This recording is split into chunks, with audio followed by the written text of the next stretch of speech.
Langston hugs எழுதிய still ஹியர்ங்கிற போமுடைய ஈஸியான சம்மரியை இந்த வீடியோவில் நம்ம லேர்ன் பண்ணிக்கலாம்.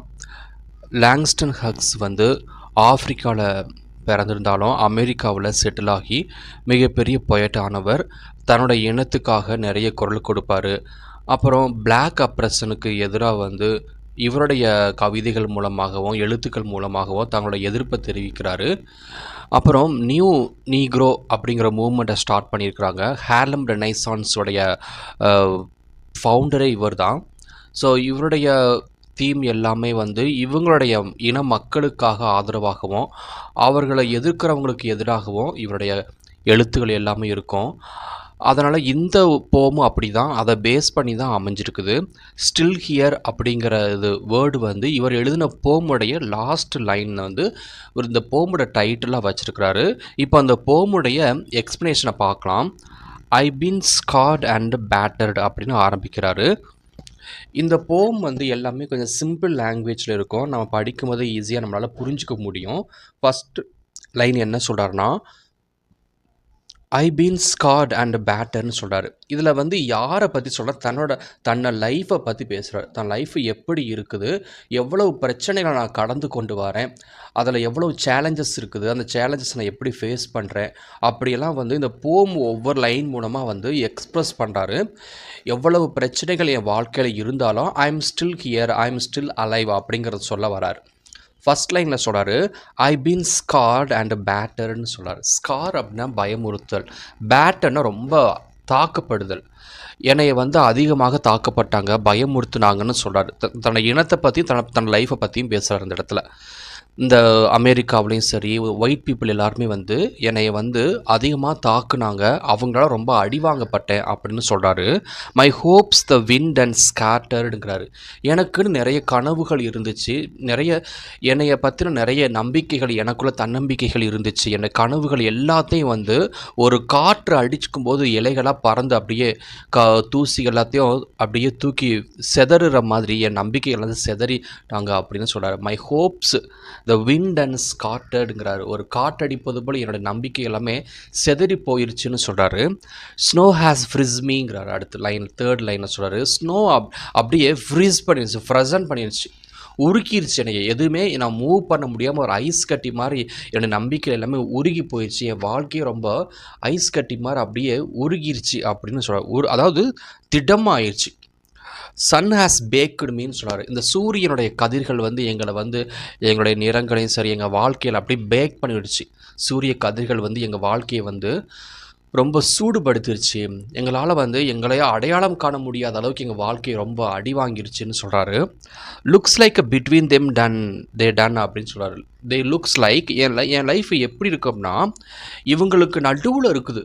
ரொம்ப என்னைய சுற்றி ரொம்ப எல்லாருமே பிரச்சனைப்படுத்தி கொண்டே இருக்காங்க, எனக்கு எதிராக இருக்கிறாங்க, நிறைய தீமைகள் வருது, என்னைய தாக்குறாங்க, டைரெக்டாக தாக்குறாங்க. இவங்களுக்கு இடையில நான் என் லைஃப் இருக்குது, இதை எப்படி நான் ஃபேஸ் பண்ணிட்டுருக்கிறேன் அப்படிங்கிற அவராலேயே ஆச்சரியப்பட்டு சொல்கிறாரு.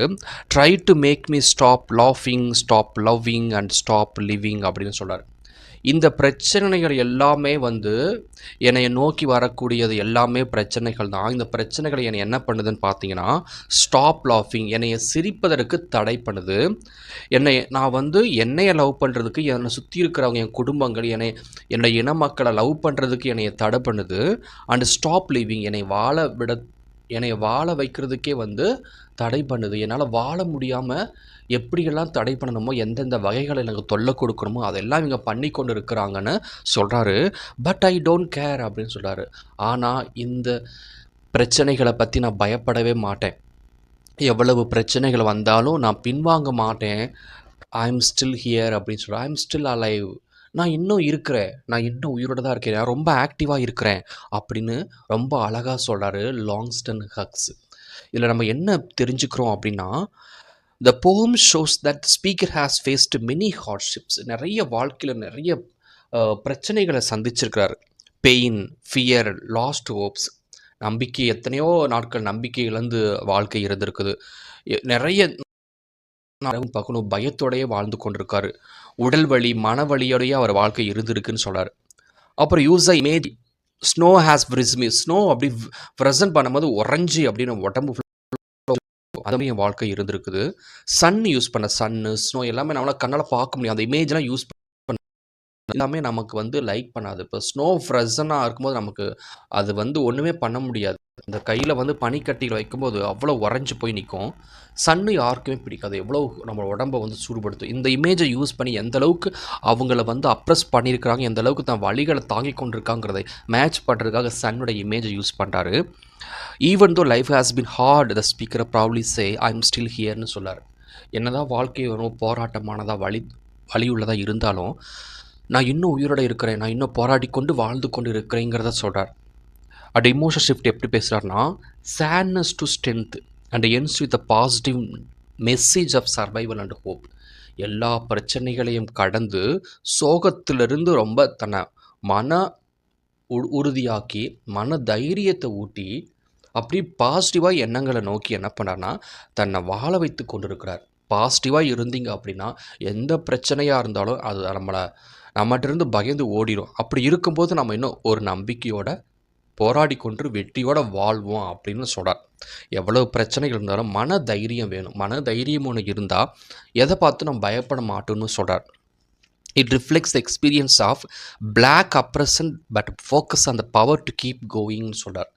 எவ்வளவு பிரச்சனைகள் வந்து நான் போய்கிட்டே முன்னேறி போய்கொண்டே இருக்குன்னு சொல்கிறார். யாருக்காக சொல்கிறார்னா, இவரோட இன மக்களுடைய எந்த அளவுக்கு வந்து அதாவது அந்த ஒயிட் பீப்புள் எந்த அளவுக்கு இவங்களை டார்ச்சர் பண்ணுறாங்க இன மக்களை, அவங்களுக்கெல்லாம் பேசி கொண்டு இருக்கார். ஸோ இந்த போமா அவங்களாம் படிக்கும்போது அவங்களுக்கு ஒரு இன்ஸ்பிரேஷன் வரும், அவங்களுக்கு மன தைரியம் வரும், அவங்களை எதிர்க்கிறவங்க எல்லாத்தையும் தாக்கக்கூடிய மன சக்தி வரும்னு சொல்கிறார்.